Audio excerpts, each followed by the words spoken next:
around the axle on this. So the thing is toothless, lacks capacity, and at the end of the day, we're pretty much where we were before. We get some more gates up, a couple more guards that look like a little more like they're awake, and beyond that, we're really not building ourselves towards things like looking for particular chemicals that we can alter so that they're not as big of a target, or think about how much we store or where we store them, all of the kinds of real things that would reduce the vulnerability. Those things really are not in play. What you can do is gates, guards, and guns kind of mandate, but they denuded it to a point where we haven't seen much change. One simple thing that could be done is require a chemical facility or biological lab facility or people handling radiological materials to just write a security plan, have the person responsible sign it and submit it to a state authority. I'll tell you what, that alone would get people's attention and put someone's signature. It's like the Sarbanes-Oxley. You're putting a signature on your basic function, which is to protect these materials if you're handling them. And I think that would at least make the people who are handling these materials at least look at their plan. And you're right, Steve, DHS doesn't have the expertise, never will, by the way, to understand the vast industries that are out there doing this. So put the onus back on them and say, have a plan, a coherent plan, submit it, and those, maybe they can be spot checks on the submissions of these plans, and maybe go out to these places and take a look at them.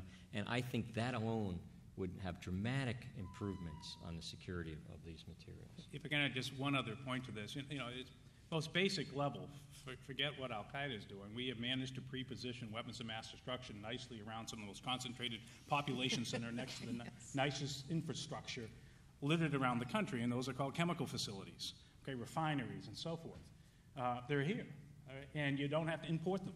I thought they were all in New Jersey. Yeah, there's the highest concentration of them, and they're, you know, downwind from us, or the winds are blowing out of the south. So you don't escape it from in Manhattan.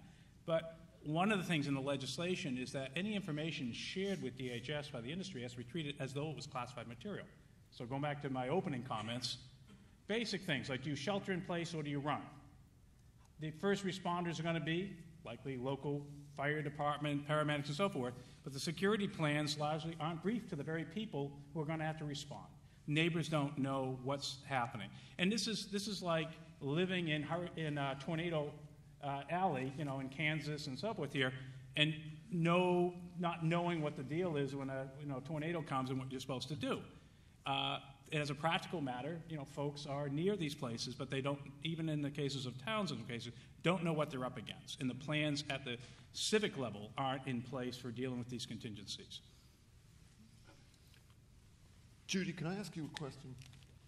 No, it's supposed to be the other way around. Yeah, I know that. But you know, I mean, I've talked with some people in the nuclear industry, just because I was, and they're, of course, quite interested in the, you know, using nuclear plants to make more energy. And they have an industry association which addresses, apparently, in a decent way, some of these types of issues. Would the same be likely to occur in the chemical industry? I mean, it seems to me there could be a mirror imaging, in a sense, if you think that the nuclear area is successful. But, you know, since DHS, it would not, I don't think surprise anybody that they don't have the capability of doing that, but, you know, then you could put the onus on the industry association. You want to deal with that, Donna, in bio? Well, I think that there's a good precedent for that, and it's interesting how history repeats itself. But as we tried to pull together our national response framework, which is our current plan for how do we pull everybody together, and you look at the history of that, the RCUCH, the radiological, anyway, it was the radiological response plan.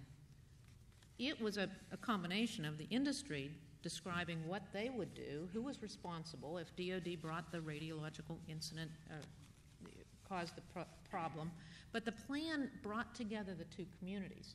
There's no reason why we can't have community developing the standards. In the medical community, who decides what the standard of care is in an operating environment?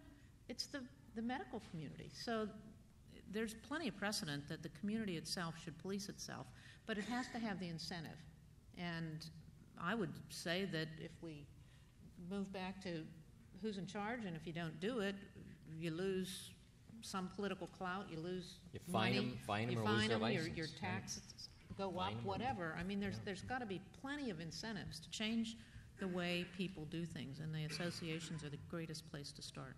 Let me just highlight the big difference between the two industries is, to its credit, the chemical industry has been pretty safe, and it's largely been unregulated as a result of that. It has been a self-regulated industry. It's also it's got a problem of big and small, with lots of smalls, unlike the nuclear industry, which was highly regulated from the start, fairly concentrated, fairly standardized. With the chemical industry, you get a lot of very small mom-and-pop players in it, as well as the real giants like Dow. And so there's an asymmetry there that's really challenging. But the other piece where this really gets interesting is right after 9/11, before we go into Afghanistan, there were some concerns that there may be targeting of things like chlorine cars.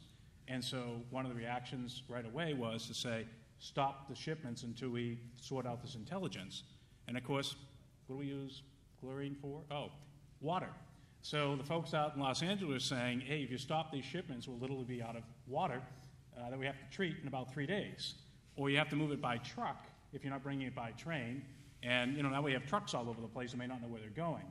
So understanding that, really, in the case of chemicals, truly, they are just a part of every aspect of our lives, integrated across our lives. And this is why there's a need to think beyond just narrow sectors, to see there's a transportation link, there's a chemical link, there's a public health link. And that kind of coordinative and sort of broader system perspective is something we still don't have at all, certainly at the federal level, and exists only in pockets of competency, often at the local levels. Mike, New York has done some very interesting things in the way of dealing with possible chemical attacks. A lot has been done since I left by he and others at the department. We did a lot of things, from tabletop exercises to try to publicize these things, as Steve talked about, trying to get the community aware, although that's always difficult because they get nervous sometimes. We had detective squads that went out and worked with different parts of the industry, with the chemical industry, with the radiological industry, with the hospitals that had biological pathogens, worked with their security people, try to protect it. But so we did a range of things, and we also got involved in a lot of these detection things, BioWatch, radiological pagers, et cetera, which, by the way, these are interesting technologies, but we should just know right now they really don't do anything. What do you mean they don't do anything? They don't protect us really at all. So, but maybe in the future they will. Do the things that the New York cops are carrying around work? It's something that we should continue to pursue, but I don't want to get in a long discussion about it, but just recognize that's not what's going to protect us now or for the near future, I can see anyhow. But we should continue to develop these technologies, and possibly in the future they may be able to do something. But I always go back to people, and I'm talking about the bad guys now. The good news about weapons of mass destruction is that you need a sophisticated organization to deal with this. You need sophisticated people, sophisticated organization to have the type to build this kind of weapon. And even then it's difficult. Ricky and others. Al-Qaeda hasn't been able to do it. And they've been really up in business since 1998, when they turned on the West. So for 11 years they haven't been able to do it because it's hard. In my view, if you can keep those organizations relentlessly under pressure, you're going to prevent them from developing this capability. And that requires you to go after all these cells all the time. And whenever we let our guard down on that area, then you're going to open up the door to WMD. So my biggest concern about WMD is if our domestic intelligence programs go down. That's going to make us most vulnerable. And secondly, on the flip side of that is people, again, the people around these programs. When I was at NYPD, we had a case, and I can't get into specifics, but a guy we were watching who was a medical doctor, retired medical doctor, a very dangerous person, who still had his badges that gave him access to some very dangerous radiological materials. That's the kind of guy that really worries you, and you can have all the systems in the world set up, but he actually has a badge and get to these materials. If he's part of a sophisticated cell, you got big problems. If you can keep on top of those cells and keep those people minimized and keep the pressure on them, you're going to protect the country from this type of threat. So I always go back to that. President Obama has spoken a lot about balancing our security with our ideals.